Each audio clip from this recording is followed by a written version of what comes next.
Yo, good morning, Grand Rising Kings and Queens. You're listening to HL in the AM on Oak 93.5 WRLY Raleigh. I got my fam in the lab with me today. I got Ashley P. Good morning. And Wafeeq Z. What's good, yo? What up, what up? How y'all living? Man, we living good, man. We living great, yo. I'm happy. What about y'all? How was y'all's weekend? It was great. It was great. This instrumental is making me sweat because I feel like they danced extra hard in this video. I was like, I just feel like dancing. Little energy. I'm like, wow, what is this Exactly. about? You got to get pumped, no? Pump it up. Yeah. Yo, so in latest news, and I don't know if y'all heard about this, but Wendy Williams was hospitalized for psychiatric evaluation, which brings up the concern, how important is mental health for black men these days? HL, God. I think it's very important, but we don't. It's very important in reality, but not important in our community. Yeah, exactly. And I noticed this, like when Wendy Williams went to the hospital, under a psychiatric evaluation, a lot of people were talking. And I was wondering, do you think people take the mental health of black men seriously? You know what I mean? No. Exactly, because we're always making jokes about Wendy Williams and this and that. But, I mean, the bruh is in real trouble right now. You just stop calling her, man. Yo, I just You missed it. I was like, come on, HL. Man, all this time I'm thinking, yo, we got to talk about black men and mental health. But and then he just kept going back to Wendy. I was like, all right, clearly he's comparing the mental health of black men to the mental health of black women. No. Then he kept saying the bruh is in trouble, and I just realized, yeah, that's funny right there. Yes, but to your point, the mental health of black people in general, men and women, I think a lot of times it's not taken seriously. I think for a lot of us, it's taboo in our communities. Yeah. It is. That's because in our community, we didn't seek treatment. We would just lock the person that was nuts in the back room. It's like, don't you go to that back room. You know Charles crazy. That's how we handled mental health. Yeah. Or if you expressed your feelings or emotions, you were weak. Yeah. Or stop talking about that. We don't talk about that here. There was a lot of that in our community. Yeah, it is. I think my grandmother, and because she learned it from my great-grandmother used to go out in the woods and pick juices and berries, and she was a natural healer. And my grandmother had a lot of salves. I think she had one for being crazy. So we would try to use it as a home remedy. She had a salve in a mason jar that you had to rub on your scalp if you were crazy. If we thought you might be a pedophile, of course they didn't know what to call it. She had a salve that you would rub on your penis.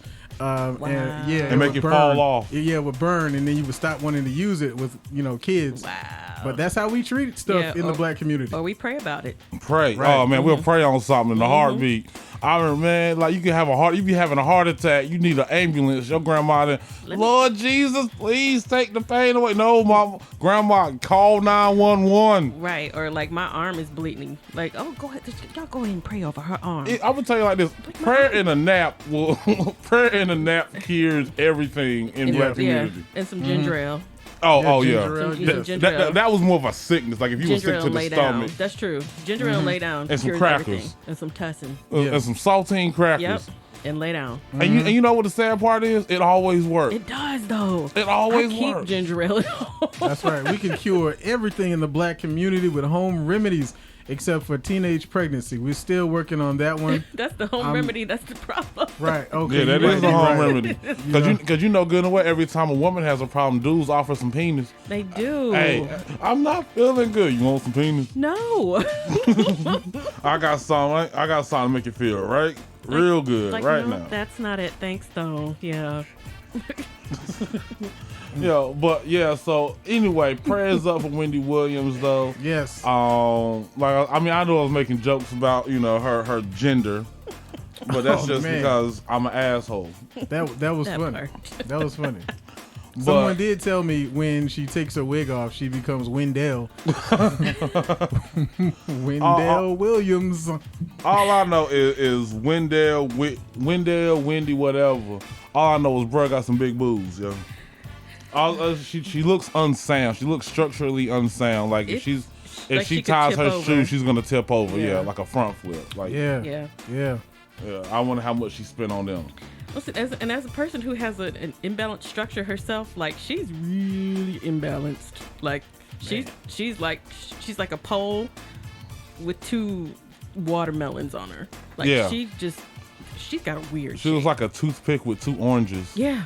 Wow. like 2 oranges on a toothpick is what she looks like. And this is coming from a person who has a difficult shape. I call it. It's difficult. But she. You know, it's amazing that even with all that money, she didn't try to do something proportional. Oh, like a BBL? Like anything. You think she paid for those? Yes. Yeah. Oh, why would she pay for them and get them out of proportion like that? Well, I mean, because big boobs, like everybody loves a woman with big boobs, and what better way than to make yourself look like a woman than to put big boobs on? Yeah, like that's the first thing people do. Like that's like if I was like if I was trying to be a woman, the first thing I'd buy was some big boobs. Okay, that's fair. Man. I mean, I would just want to look normal. I guess that's just me though. Like, I think a lot of people like that exaggerated look. Yeah, everybody wants something big, you know.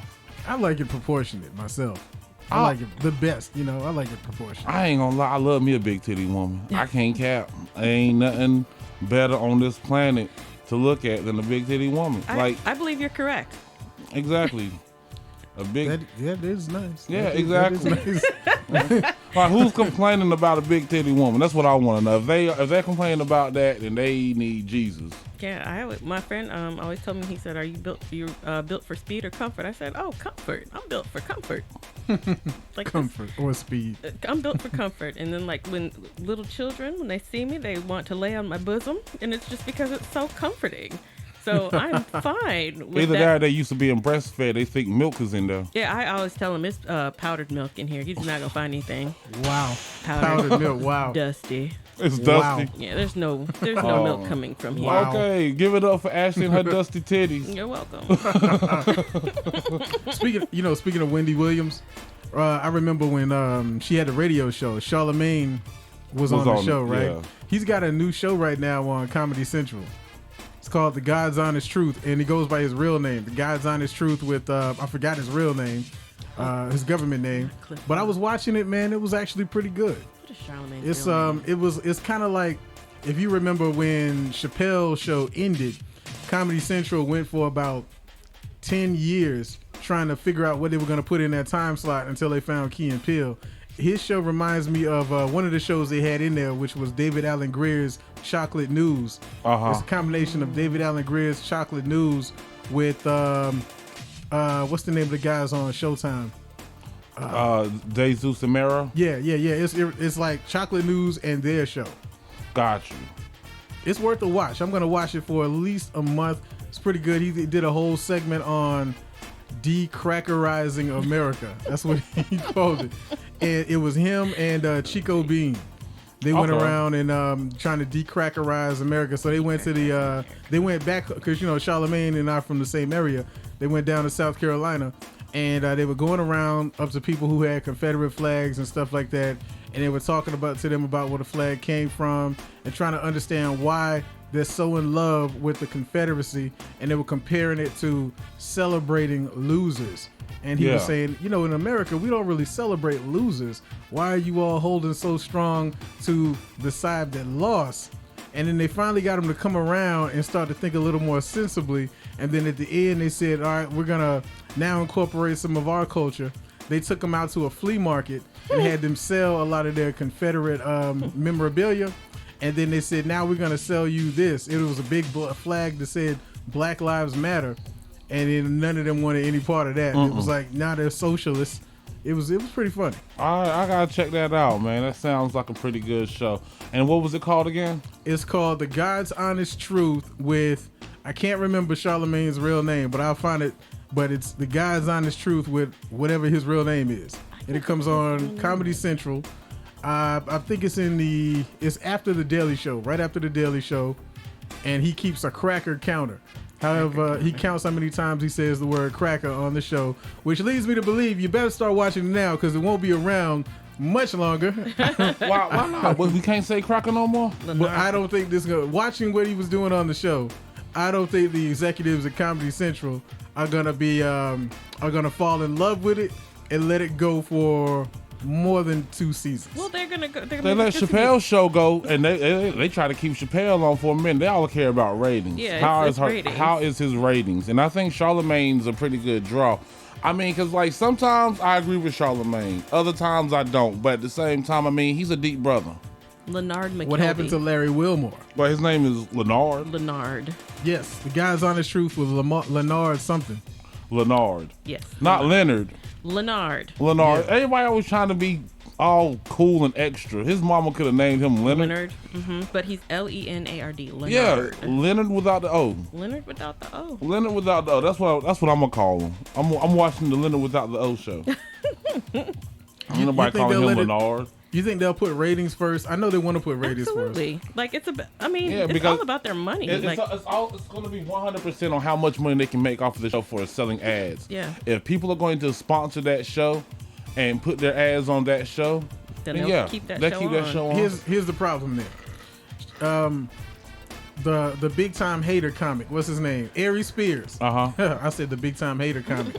Ari Spears said that Dave Chappelle's audience is white. And when I go back and I look at a lot of his stand-up, if you watch the one in San Francisco.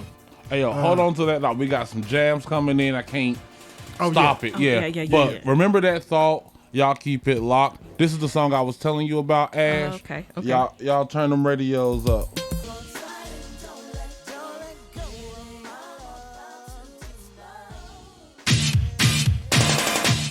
Yo, and that was Touch Me, Tease Me by Case and Foxy Brown, one of the old school jams. You're listening to HL in the AM on Oak 93.5 WRLY Raleigh. It is 7:39 in the morning. Gotta give a special shout out to the people in the Mixcloud chat. What's up, Kofi? I see you, Boss Lady. Appreciate you coming and kicking it with us over the weekend at the Rialto. Isaac, what's up? Naya, what's up? Oh man, let's keep scrolling. Shakia, hey baby. I'm not sure who Stek is, but appreciate you listening. And that's about it. That's in the chat right now. Yo, so before the music break, you were talking, Wafeeq, about something. I can't remember. I'm high. Yeah, that's right. This morning you wanted to find some other stimulus than coffee. But what was I talking about? Oh yeah, I was talking about I forgot. What, anybody else remember? Oh geez, that was like 10 minutes ago. Am I supposed to remember that? We listened to like 5 songs. Yeah. It'll come back to me. We'll give you an applause break for that. Oh, I remember now. Okay. Yes, it was Dave Chappelle, and we were talking about Charlamagne's new show. So Ari Spears, that's right. Ari Spears said that Chappelle's audience is white, and when I look at for what it's worth, the majority of the people in the audience are white. And I that's the way it is at Dave Chappelle's shows, which is crazy because he's talking about some super black stuff a lot of times. Yeah. So I think maybe Chappelle's show appealed to white people on a different level. So the executives at Comedy Central felt a little more comfortable with it. But when I watched David Alan Grier's Chocolate News, hence the title Chocolate News, and when I watch Charlamagne's show, I get the feeling that they might get pigeonholed as black shows, and they might be too black, especially with Charlamagne keeping a cracker counter. He's counting the amount of times he says cracker, and he said that I bet the cracker's never been said this many times on a Comedy Central show before. So I'm worried that it's going to go the way of Larry Wilmore's show. Remember him? Yeah, I remember Larry Wilmore. Right. Tried to give a black guy a late night talk show, but it was deemed too black. Arsenio Hall, same thing. Arsenio Hall had a good talk show, and then all of a sudden they put Farrakhan up there. They snatched it off the air while it was playing. Yeah, they did. Yeah. I remember that as a kid because I couldn't stay to watch Arsenio Hall most nights. But this night, this one I was like, yo, Farrakhan's gonna be up there. I thought it was pre-recorded too, but they snatched it off. I remember it was like the red, blue, black lines. And the sound. It went to that. Wow. Yeah. I never forget that moment in TV. Mm-hmm. So you might be right. They might cancel Charlamagne, but at the same time, they may not. I mean, we gotta wait and see. I mean, they could keep it on for the controversy too. Yeah. Like if that's what sells. Like if that's what's bringing the people in, they're gonna keep it on. Like. What do you all think about that? Do you feel like, as you are creatives, because all of us here are creatives, should you be considering appealing to a broader audience? Should you be considering people's feelings? Should you be thinking when you're making your creative product, well, this is too black, I need to make it appeal more to people who aren't black? Should you be thinking like an executive? Yeah, you should, but at the same time, not to the point where you're losing yourself and losing your comedic voice. You got to be authentic, but at the same time, still you have to be mindful. Mindful, yeah. Like, yeah, just you have to recognize. Because I got some offensive ass jokes. You do, and but they love they're them. Funny. Yeah, they offend somebody. If someone doesn't leave one of my shows offended, then I failed as a comic. Okay, Patrice O'Neill. Hey, you know what? And I'm gonna tell you like this: Patrice O'Neill, when it comes to current, well, I know he's passed away. Yeah. But when it comes to the current comedy, vibe that we had in the 2000s, Patrice O'Neill's the king. If it wasn't Patrice O'Neill, Corey Holcomb wouldn't have been as popular as he is now. I get that. Yeah, I can see why you say that. I see why you say that. That's I mean, like you said, there's people who set out to be controversial, and that's their shtick, right, or whatever, and that's fine if that's what you want to go on. But like in the grand scheme of things, you have to think about if that's what you want to do, you have to think about what you're saying and how it's going to either advance your career or harm it. Yeah. Some people are willing to jump out there and just say whatever because they don't care. They're like, this is who I am. But also sometimes you have to reel in that this is who I am. Yeah, you do, because I had one joke. I had to reel that one in because it was pissing people off. I mean, but that's the realism of it is, yeah, you have to think about your audience. You have to, if you want to advance, make it, you're going to have to be conscious about who you're marketing to. Exactly. You can't just go out there and tell a bunch of and it goes both ways. You can't go out there telling a bunch of white jokes to a black audience. You can't go out there telling a bunch of black jokes to a white audience. You have to find a mix up. You have to find a balance. You have to find your voice and find out. And the thing is, you have to find out who wants to hear that. Exactly. And the people that want to hear that, that's where you cater your shows to. But I mean, at the end of the day, you don't want to seriously offend anyone, because at the end of the day, you're here to make laughs. Yeah. And if people are upset and mad at you, they're not gonna laugh. Right. Like I see a lot of male comics who come into a room full of women and start telling, DICK jokes, and we're like, okay, that's but you see women comics come in talking about.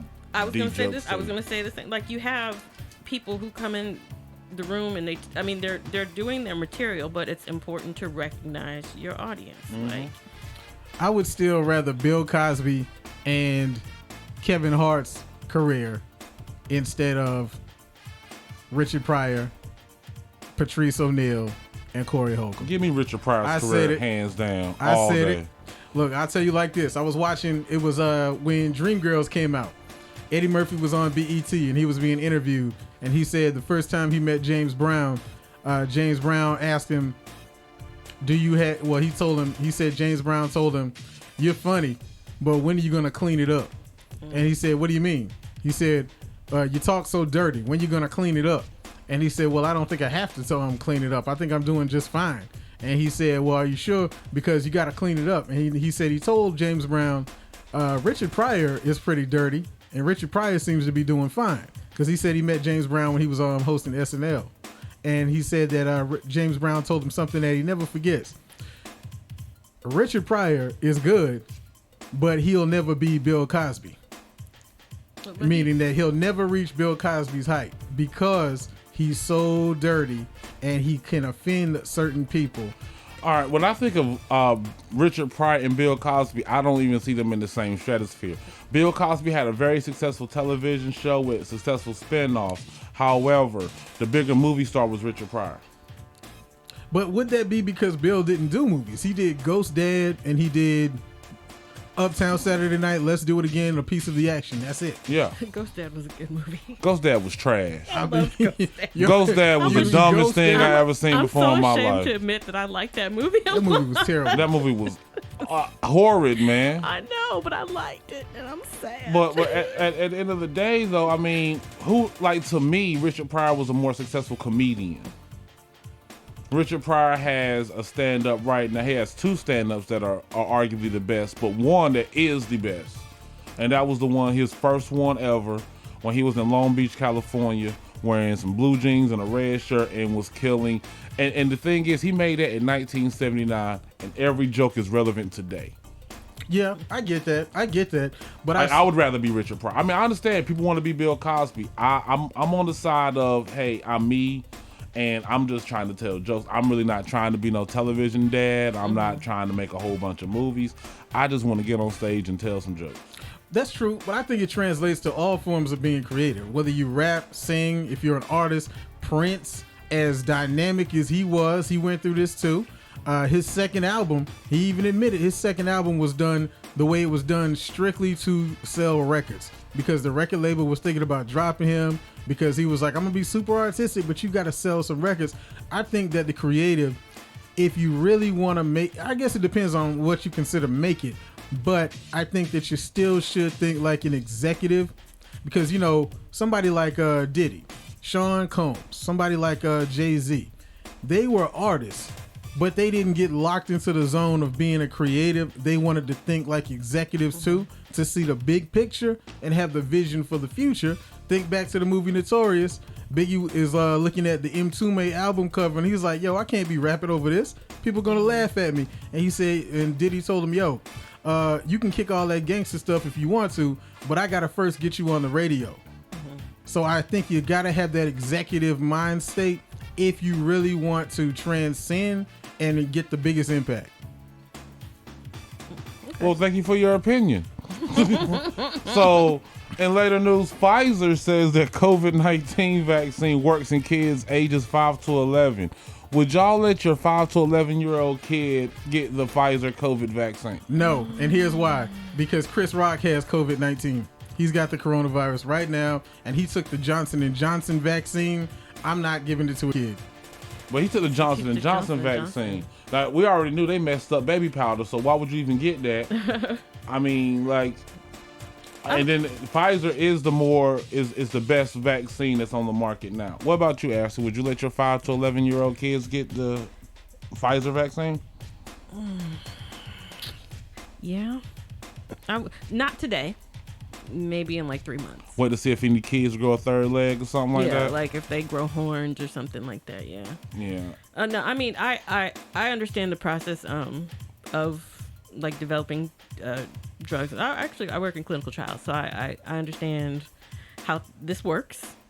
And the whole COVID-19 thing still has me unnerved, period, anyway. But I wouldn't be opposed to eventually letting my kids get vaccinated. Gotcha. What if you gave it to the kid you like the least? Maybe use that kid as the test. Oh, there's no such thing. Yeah, so you like one kid somebody the least. smoking crack. Yeah. So at least one of your kids you like the least. I don't know. I love all my babies. That's what a parent says, but there's one kid in your group that you're like, all right, I'll take it or leave it. Well, y'all keep it locked. Yo, we got some more jams. Well, thank you, Mr. White Man, but I think you're wrong because it's mostly cloudy already. Shoot. Already, definitely. I'm just looking outside like it is gray outside. Well, I ain't see no mostly sunny. But either way, y'all know it's going to rain on y'all heads, so don't act like Hopper and be surprised. It's going to rain on your head. It's going to rain on your head, Daddy. Yo, so what's on your mind, Ashley? Do you really want to know? Yeah, what's on your mind? Yeah, I'm just trying to figure out how to I don't know, nothing. We're sorry. Yeah, like when I tell you, like, seriously, like when I tell you my brain is so full of everything, but like nothing's coming out straight. Like I'm just here. I'm alive. You just here drinking your coffee. Drinking my coffee, minding my business. Black girl magic over there. Always black girl magic. Well, we know Rafeeq got some stuff to offer. Always. I know he always got something on his mind. Well, his mind is going right now. Yeah. Well, I have something on my mind. I just want to give you a chance because people say I don't let you talk. Oh, no. Right. Well, hold on. Joe asked me which kid was my favorite. So, Joe, to answer your question, I don't have a favorite. I love all my kids. None of them are my kids. They're just other people's kids who call me Aunt Ashley. None of them. Alliteration. Aunt Ashley, yeah. Aunt Ashley. None of them are my favorite. I have a connection to each of them differently. But I love them all. So to answer your question, I wouldn't pick my least favorite because there is not one. She has a least favorite. I don't. She has a least favorite. Everybody has a least favorite. I don't have a least favorite. I'm just not gonna say it so I don't hurt the other one's feelings, hurt nobody's feelings. But yeah, everybody has a least favorite. I don't know that feeling because I was definitely my parents' favorite. So like, I don't know what it feels like to be. I know favorite. I was my parents' least favorite. I already know that right now. They had to do too much with me. You know what I mean? They had to miss work and stuff like that to come get me because I'm doing stupid stuff. I know I was their least favorite. I was the most troublesome child. I was the most inconsiderate. I was the rudest. I was the least favorite child, and I owned that. How many children were in your family? There was 3. 3, okay. And I was the only boy. You're the only boy. I was the only one that they always had to come out to the school behind. Where did you fall in the lineup? I was the second. So you're the middle child. Okay, yes. That's interesting. I'm the middle child too. And people will say there's something wrong with middle children. Do you agree? No, not at all. Okay. I don't agree either. I look at it like this. They had my sister and they were like, we got to do this again. This one's not. So then they had me. They're like, cool, we got the girl we wanted.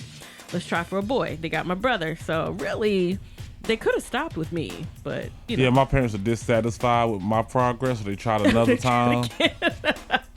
That one came out of dud. So they were like, yeah, all right, so we just good. Is that Sabrina? Yeah, Sabrina. Little sister Sabrina? Yeah, Sabrina came out. They were like, all right, yeah, we done. They waited 4 years to let the genes and everything build back up to come out with a super kid. Yeah, so my brother, my sister, and myself, we're all 4 years apart. So, Your parents, boy, they just made sure they weren't gonna catch a break. Yeah, like I would have put them all. Like, I'm gonna tell you like this: if I had kids, I'm putting them all together. I'm gonna have a batch. I see a lot of people do that, like just stair stepping the kids. Yeah, get them out the way early, and that way they're all in the same peer group. They're all like, you would basically handle things, for them together. Yeah. So yeah, it puts more of a burden on at one time when you have to deal with 3 kids all at once versus, I finally got this one done. Now I gotta get this one done. Yeah. Now I ain't doing that. I see people who have like a 14-year-old and like a 1-year-old. I'm like, that's big. That's a lot. Like I ain't paying nothing for college, boss lady. I'm sorry, what were you saying? My nephew, his dad. So my oldest nephew is 23, and his dad has a newborn. Yeah. Oh, so he has a newborn. Yeah, no. I mean, I know you're saying your dad has a newborn, but you gonna have to take care of it because dad gonna be old. Dad ain't gonna be able to get up and down those steps. He's already old. Yeah. He's older than me, so yeah. Yeah. I'll tell you how you know which one is boss lady has a 19 and a 10-year-old. Yeah. You can have that. Oh, that's 9 years. Okay. You got any kids, Wafeeq? No kids. No, sir. None. None for sure. None that you know of. None for sure. Okay. I've checked. I did a poll. We took a poll, and it came back negative. You are not the None father. of them are mine. Did you get to go on Maury and dance off the stage? Yes. If I ever went on Maury, it would be a tremendous event. If I go on Maury and find out it's not my baby, I'm going to spike the baby into the ground and do a touchdown dunk. This man said spike the baby into the ground. Spike the baby into the ground. Remind me never to let HL around any But that's how you know. That's how you know which kid is your least favorite. I would say the one that's not yours. The one that you... Yeah, exactly. The one that ain't yours. That's my least favorite. You don't love my kid like your own? No, I'm not gonna love your kid like my own. I'm gonna love my kid like my own. So if you were dating a woman who had a child and you decided to be with her, you wouldn't love that child? I would love that child, but it's not gonna be the same as my own. Okay. Look, let me tell you something. My son will be able to give me a kidney if I need one. Hers won't. Okay. So let me love the kid that's gonna be able to save my life. Love the kid with the kidney. Let me love the kid with the viable kidney or the viable heart. Like, I might be able to get a piece of his heart. I don't know what I'm gonna need when I'm 70 years old. Okay. See, this is what I equate it to. When you are 16, someone gives you a car, your first car. It's probably a hand-me-down car. And you like that car, you really do. But when you get to the point where you make enough money and you can buy your own car, yeah, you go buy your own car, that's the car that you really love. No, I'm not even going to go to car analogy. Let's say there's 2 children. One I had and one I didn't have. The one that I had is going to be the one I love. Okay, the one that I didn't have is going to be the one that I like. Okay. Yeah, that makes sense. But you don't feel like you could bond with another child that's not yours? It depends upon how that child is. See, I'm gonna tell you like this: as a man, you gotta deal with the whole "you're not my daddy." Yeah. See, I ain't gonna deal with that with my own kid. So that doesn't happen every time. It doesn't. I was a stepdad before. I know. Okay. But what I'm saying though is that it's easier to love your child than it is another person's, especially another man's kid. Like I mean, because like at the end of the day, the love that a child has for their dad is different than the love that they have for their stepdad. Regardless of how great of a relationship you have, there's still a difference in love. There's still an intensity to the love that they had. If their dad acted right and took care of them, there's no way in the world that child's gonna love you as much as they love their dad. So why put that same burden on you as a man to love a child as much as your own when I just made my point. Okay. So in an instance where you were with somebody who didn't have their child didn't have a present father, and you were like the only father that they knew, do you feel like you could? Well, I'm not gonna mistreat a child or be evil to a child. I will love a child and treat a child with dignity and respect, of course. But at the end of the day, would I have that same bond to that child as my own child? There's no way. I mean, I would make sure that child has everything that they need. I would be there for that child. Don't get me wrong.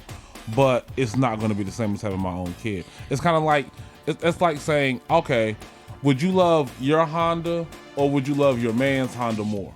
Well, I love my Honda. Exactly. Even though you can drive that your man's Honda and take care of everything that you need, it's still not your Honda. Yeah.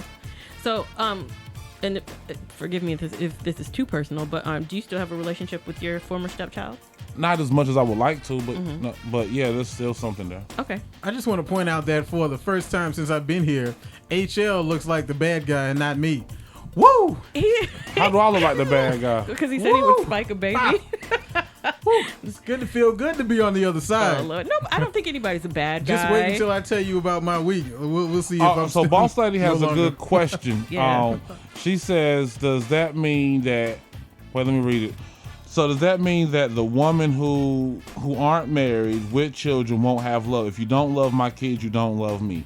Well, that's the thing.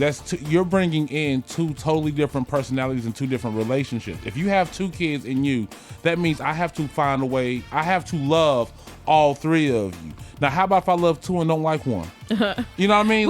It's possible. It's a real thing. It's a real thing. You like. It's like, and I love the fact that that's a good question to bring up because it is a situation that happens more times than not. Yes, it does. Where a woman brings her kids in, the man loves you, but your kids are maybe assholes. Like, let's be perfectly honest. Some people don't raise their kids right. Or some people don't raise their kids to be respectful. Some people raise their kids to be entitled. Some kids are spoiled. Some kids do not yield to authority. Correct. And if you come into a relationship or a situation where you're meeting a woman that is great, but her kids are trouble, bounce. Do not try to force it. Do not try to force the relationship. Yeah, because you're just gonna end up being really pissed one day. And it goes both ways. I've seen same situation where somebody was marrying a man with children who were disrespectful and rude, and as much as they tried to create a positive environment for those children, it was awful, and it ended up being a point of contention in the relationship because he wouldn't do anything about the dealing with the children. Exactly. And then there are situations where you could date a woman who has kids whose father isn't in their life, but the father's family is in their life. Right. And the father's family will tell the kids, you ain't gotta listen to him, he ain't your daddy. Right. You ain't got, you know what I mean? So there is a lot of contention that could come with dating a woman with kids. Now, if the situation flows naturally, then you and the kids and the woman can have a fulfilling relationship. Absolutely. But there does have to be work and there does have to be sacrifices on both parts, not just your part as the man coming into the relationship. And I do think it's important. Like when you date somebody with children, I think it's important to say things like, how do you think, and from the perspective of being now, I don't have any of my own children, but it's like, say I'm dating somebody, a question for me is, if I choose to continue this relationship, how am I going to get along with your family, whether it be your children, your baby mama? Yeah. Question: how do you all feel about spanking other people's kids, Whoop like they your ass. girlfriend? whoop their ass. Like, I'm sorry for kid needs ass up and a kid needs ass up, but I don't care whose father it is. No, I think it depends. I think it depends on the boundaries that are set by the parents. Like, I think it depends upon how much you're actually contributing to the up benefit of the household. I said, the boundaries set by those. Like my brother and my sister-in-law have said, if I need to pop the kids, I can pop the kids. Right, exactly. And most adults that have a trust in you will say that. Right. If they don't, if it's like this, and this is how I look at it. If your kids are unbeatable, then they better be well behaved. Like, if you say don't hit my kid because my kid don't never do nothing wrong, then that's it's the different. problem. You know what I mean? Nah, you take your unbeatable kid out my house, because both of y'all are gone, because I'm not about to sit here and be disrespected in my house, especially by no child. It also, again, it comes back to boundaries, because also if somebody says, I'm going to allow you to discipline my child, they have to trust that you're not going to harm their child. Yeah, too. exactly. Ain't nobody trying to hurt a kid. Right. I'm really good at choking without leaving a mark. See, that's something you want to learn that early. Not to leave any of my children around you. Hey, look, it's a life skill. If you need to be reminded not to leave your kids with him, you need to lose your kids too. Right, well, we need to send CSS up in here. Look, it's a life skill, man. It's a life skill. Yeah. Sometimes you gotta choke somebody out. Listen, I'm not gonna. I had my nephews, my brother's kids yesterday. 3 of them, 9, 5, and 2. And when I tell you, like, I don't know if there are any nerves left, because they got on every last one of them. Like, I was like, if I could just shake these, but at the same time, I'm not gonna harm a child, because I love them. And I also know that, they push the limits with me, obviously, because they know, Aunt Ashley's here, we can do whatever we want. And they did. And I gave them candy, and I did all the things. They ate snacks and Doritos. But man, the one thing that happened was when they started to get, like, disrespectful. I'm not afraid to get in your face. I'm not afraid to back you into a corner, put you up against the wall. My oldest nephew, I remember he was about 9 or 10. He thought he thought. And I put him up against the wall, and he never tried it again. That was it. I didn't harm him, but I put him up against the wall. He saw my face. Homeboy said oranges in a sock work well. Hey, yo, man, what is going on with these people, man? Hey, yo, that's a nice tip. Oranges in a sock, man. Yo, I don't know what you're talking about. I saw a thin line between love and hate. Yeah. That's gonna leave a mark. That's gonna put your ass in jail. You better not try that orange in a sock trick. Yeah. You're gonna end up getting locked up. So Aisha said she was a stepmom before she was an actual mom, and she loved them both equally until he became a teen. And he's an ass now, and his father and I aren't together anymore. So, Aisha, question to you: do you feel like your relationship with your stepchild changed after you and his father separated? I know mine would have. Yeah. I'm like, who kid is this? I'm an asshole. I'm telling you, yo, don't break up with me and expect me to still be trying to be too cool with your, especially if it's like a relationship, not like a marriage. But like a marriage. Like, we've been together for like 5 years, and then we break up. Guess what? Me and that child broke up. Don't ask me to come to your games, little nigga. I don't know you no more. So, okay, all right. Like, I know somebody who's in that situation where he is. I don't know you anymore. I broke up with you. I don't know him. Nah, see. First of all, it's not you and your mama no more. It's you and your mammy. When we ain't together no more, it's your mammy. It ain't even your mama no more. I ain't gotta respect her. Wow. Your mammy. Same thing with her friends. Why are you talking to me? And exactly. You broke up with my friend. So when you break up, everything breaks up? Everything. It's over. There is nothing that's gonna remind me of that you even exist. So, okay. So what happens if you guys get mutual friends together? I'll tell you what's happening. Who gets the friends? I'm gonna play some more jams and we'll pick this up later. Okay. Yo, and we're back.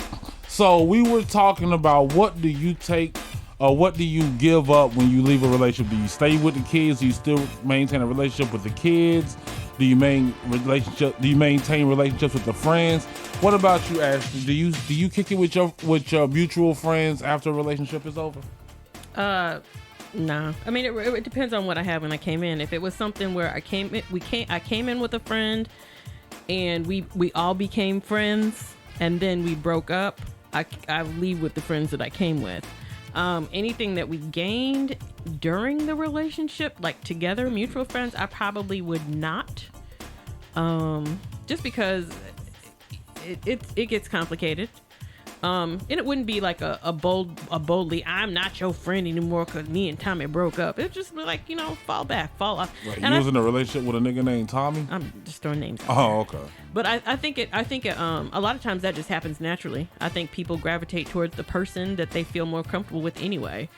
I mean, it probably would be me because have you met me? I'm amazing. Wait, let me make sure I heard you correctly. Did you say if we gain mutual friends that and we break up, I have to let them go? No, I'm saying I probably, to me, I think people naturally gravitate towards the person in the relationship that they want to be with. Like, for instance, like say I was dating Tommy, and me and Tommy met, Jennifer and James. Like, naturally, can I be James in this sentence? Sure. All right. Sure. So I'm James. Jennifer and James. And so. And I'm James. Okay. And HL is James. And me and Tommy break up. I wouldn't continue necessarily talking to James, but I might still be friends with Jennifer. No, you won't. What? Jennifer's coming with me. Yeah. So like, no, I'm gonna tell you like this. I lost a whole fantasy league because of breaking up with my woman. Okay. Like I got her into fantasy football, right? Okay. And then she refused to leave the league after we broke up. Oh. So I was like, I'm not about to sit here and entertain you. You know what I mean? Right. So I left the fantasy league. Okay. Because but that's the thing. Mutual friends, man. Like I'm done. Like I'll pick your loyalty right now. Draw that line in the sand. Are you loyal to me? Or are you loyal to her? Because I don't like when I break up with someone, she's out of my life altogether. We'll see. I don't plan on talking about her. I don't plan on seeing her. I don't plan on going to a wedding one day and she's there on the other side. No. Yeah. Like the worst scenario for me is having to go to a wedding and then I'm a bride. I'm a groomsman. She's a bridesmaid, and I gotta walk out with her. That's awkward. Arm in arm, knowing good and well I want this bitch to fall down and break her leg. Now, I think it also depends on the relationship with the person when the relation, because like some people break up and they're still cool. Like, but if you break up and you guys are like enemies after that, I can see why you would say you need to pick a side because y'all don't deal with each other anymore. But like if I broke up with somebody and we still had like a positive relationship, we're not gonna fight over. Number one, I'm not gonna fight over friends anyway. Like if you want to be my friend, you want to be my friend. If you don't, you don't. But like my sister just said, natural fallback in a breakup, and that's what happens. Like I think it happens naturally. Like I don't think you'll have to be like, you can't be friends, or I feel like I say it because I'm petty. Okay. And so I'm like, you can't be like I'd be like, you can't be friends with James. James is my friend. Find another friend. But I wouldn't try to be friends with James. That's your friend. Good. But I still might talk to Jennifer because if we developed a friendship, then my friendship is with Jennifer. But what Ashley Preston would not do is I would not talk about my relationship with you, James, because that's not our business. Like that's where I would be like, okay, well, if Jennifer and I are going to remain friends, I'm not going to continue to talk about our mutual friend. Like that would be the boundary of the relationship. Like she and I could be cool, but we're not going to talk about that part of our lives that doesn't exist anymore. Man, the end of relationships, it really makes you act out of character a lot of times. It does. Like for example, I remember when I got divorced, all kinds of thoughts went in my mind because I'm petty, right? I wanted to be petty in this breakup because I was hurt. Mm-hmm. I'm heartbroken. She don't want me no more. But at the same time, I didn't want her no more either. But the fact that she didn't want me no more broke my heart. Like, so I was thinking of all kinds of stuff I could do to like be petty. Best thought, I didn't act on it, but the best thought was I was like, I should go gay. Gay? I should go gay. Let me explain it. Because I figured if I went gay, I could pull a better looking man than she could. Wow. Right? Because like this is me. This is what she had. This is what she married. This was the best that she could do was me. And I know I could go out and get some light-skinned dude named Trevor and show up at all the family functions. And they'd be like, ooh, girl, HL man look good. And she's sitting there with some frumpy-ass dude. Wow. Just to put her to shame.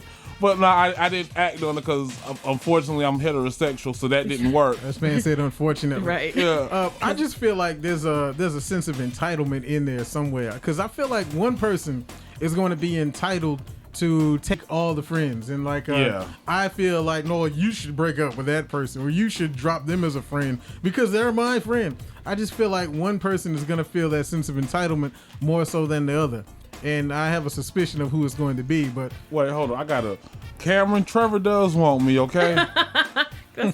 Trevor does want me. I'm just letting you know that now. All right, go back to your point, man. Trevor don't want you by Cameron. Yeah, okay. Yeah, Trevor wants me. Come on now. You don't know that. I'm a heterosexual man, and gay dudes love heterosexual men. Come on now. I'm the cream of the crop right there. Cream of the crop. Yes. But that's just my thought. I think somebody's going to feel entitled to take everything and leave the other person with nothing. I think it depends on like what happened during the breakup. Like you said, like, HL, you said you were feeling petty. Y'all probably both were petty. Oh yeah, I was petty. I took the toilet seats when I left. I can't stand you. I mean, but that's go ahead, sit down and pee now. But like that's the thing. I really think it depends on what happened in the relationship, how it broke up, and like you said, entitlement. How you feel. I don't feel the need to be like I'm taking the friends, because also I'm the type of person where I got my own friends. Like I don't need our friends. That's good. Unless I have a real, like unless there's somebody who I have a real true relationship with, where I'm like, dang, I'm gonna miss this person. But like you, it's like that person or those people remind you of the relationship, so it's hard to keep those. That is true. And Nexus Tech. Yeah, he said success is the best revenge. And that is so true if you're mature about it. But I am immature. Right. Ain't nobody trying to be the grown man here. Right. I'm trying to be as reckless and savage as possible. Yes. Sometimes you just need that gratification instantly. Especially if you deal with a lot during the relationship. I'm just on this entitlement kick now because I just remembered I had to deal with some entitlement this week. Somebody sent me a text message telling me that her birthday was yesterday and she expects gifts with an S at the end, plural. And I asked the question of why should I give you gifts? And I got the predictable, typical answer of I'm a woman. No, she said it's either that or because I deserve it. Oh, you saw what happened when someone told me they deserve something. Yeah. Now, I'm gonna tell you like this: best petty move ever, right? When you break up with someone, go ahead, pee in a picture and put your name's lemonade on the picture. Oh God! Wow. Right? And you know what they're gonna do? They're gonna drink your lemonade. You know. Jeez. Wow. Yo, that's so. Wow. This is next level evil right here, man. Yes. Go ahead, knock it out, have fun. So, okay. Women be peeing on us for the last 10 years talking about they squirters. Come on, it's time. Are we gonna have this discussion again? It's time to balance the playing field. Oh my God. Oh man, yo, this went way left, and I like it. Yeah, me too, man. Well, my grandmother might watch this. Oh man, breakups are boring to talk about, man. That just brings back pain. What was the worst breakup y'all ever had? The worst one for me, let me see. I only went through one, and it was a breakup of the friendship and everything. I don't know, man. I just thought she was a really needy. You really need wanting to talk to me a lot. She would call me every day, and I'm like, yo, I got a life. I don't have time to stop and talk to you because you called me, and you want to get upset because I don't answer the phone or read your 4-page long emails about some things that you're not happy with or whatever. But that's how it went. And one day she called me and told me that we had moved on and she was dealing with somebody else, and she called me and told me that she was pregnant. And I just felt so disappointed because I thought she was smarter than that. And I said, and I was just thinking, man, you were so stupid. Why would you allow yourself to get pregnant by this guy? and that's what I was thinking. And she just kept talking. And I said, yo, why did you choose to get pregnant with this guy? And she said, I didn't choose to get pregnant. I said, no, first of all. So don't say choose to get pregnant. Say, why did you let this dude hit raw? Because I believe that no woman, outside of rape, a woman does not get pregnant unless she wants to. That's just what it is. Oh man, you tripping now. Let me tell you, women. Yo. Let me go ahead and explain something to you, bro. Women choose to let a dude raw dog. They don't choose to get pregnant. Yeah. Now that choice to let a dude, that choice to let the dude. Disagree. But I mean, if your pull out game is trash, just say that. That's the choice to get pregnant because that's a possibility. You better pull out. Like it's a dude's responsibility to pull out. I was about to say it's not just the onus can't be on one person. Like, well, I'm not saying the onus is on one person. I'm just saying any woman outside of course, forceful. I force myself upon you. the women choose to do that because if choose to let the guy go. If women choose to get pregnant, that means women choose to catch HIV and, Yeah, like and it's STDs the same thing. Like if you for letting the dude hit raw. Woman made the bad choice of letting the dude hit raw, and kids was the consequence of that bad choice. But she did not choose to actually have the baby. Yeah, like that's. Well, then, if you know that's a possible outcome, I agree. Why would you choose to do that? If you know that's the possible outcome, why doesn't he? If he knows the possible outcome too. Like it's not just. Okay. I'm not making a. Because here's the thing. Because sometimes dudes want to know how wet it is, and you can't find that out with a raincoat on. Yeah. I'm telling you that now. But also, that's like going swimming in a raincoat. But also, like you also never know when you're gonna get. Like I know people who literally have had been like I can't have kids because for 10, 12 years they were having unprotected sex and didn't get pregnant, and then suddenly they did. Like our bodies, we think that we know what our bodies do. We don't. Like our bodies do what they want to do. Yeah, and we'll be back after this. Yeah, and we're back. Yo, we got our phones are blowing up this morning. I'm receiving death threats. I can't keep up. Stop talking. If I don't show up next week, you all know someone tried to take me out. Yo, or succeeded. I succeeded. Yeah, I was like, it was successful. Yo, I had someone tell me stop talking and play music. Usually that's me, be like, HL, play the song, HL. Play the song. Let me just explain myself. Yeah, okay? Go ahead. I've seen a lot of people have children, right? And it's always the result of the Sunday morning roll over. It's right there, fall into it, no contraceptive. Okay. And I asked, why did you allow this man to do this consistently without any condoms? And they always say, just because. Man. And I just think, well, you're choosing to get pregnant because you know that's a possible outcome. The only time a woman chooses to get pregnant is if she's knowingly not using a condom and she says, come in me, daddy. They say this. And when they do, but why are y'all stupid enough to do it? Exactly. Like, that's the thing. Like, don't tell me to do that because I'm thinking in my mind, oh, she must have some not child support, some birth control. So I'm like, okay, let this spermicide kill this, and I let my babies loose. Listen, I don't trust it. Both people are irresponsible in this situation, yes, but also like it's not just I'm choosing to do this. Like if you know this is an outcome and you do it anyway, you are choosing that possible outcome. So are you choosing that possible outcome too? If you do it because I can't get pregnant by myself. Oh, I never said the man wasn't at fault. I'm just pointing out that women allow men to do this because we only do what you allow. Outside of course, forcing, but we only do what you allow us to do. Okay. All right. Okay. We got to revisit this next week. Wait. You said, yeah, we do. That'll be a good topic of conversation. Who's at fault for these unwanted babies? Oh my God. Y'all want to do this next week? You know, I'm going to have to call in. I can, man, we do it. Call in. I want all the smoke. Get somebody in here. You know how I live. I will see if I can bring Janine in here for this one. Yeah, bring Janine in. For sure. Because I got a smoke detector. I'm not scared. You got you ain't got no battery in it. That bad boy beeping. But anyway, yo, it's been a pleasure. It has been a pleasure. It's been a pleasure entertaining y'all this morning. Some good jams, some good conversation. We'll be back tomorrow with my boy P, Sweet P, Big Paul, whatever you want to call him. Yo, y'all be great. Y'all be blessed. Anything y'all got to say to the peoples? Follow me on Instagram and Twitter at Wafeeq Zarif. Ashley P Comedy on IG. And have a great week, guys. I love you all. Bye. Yo, as you know, I love you all. Y'all be great. I'm out.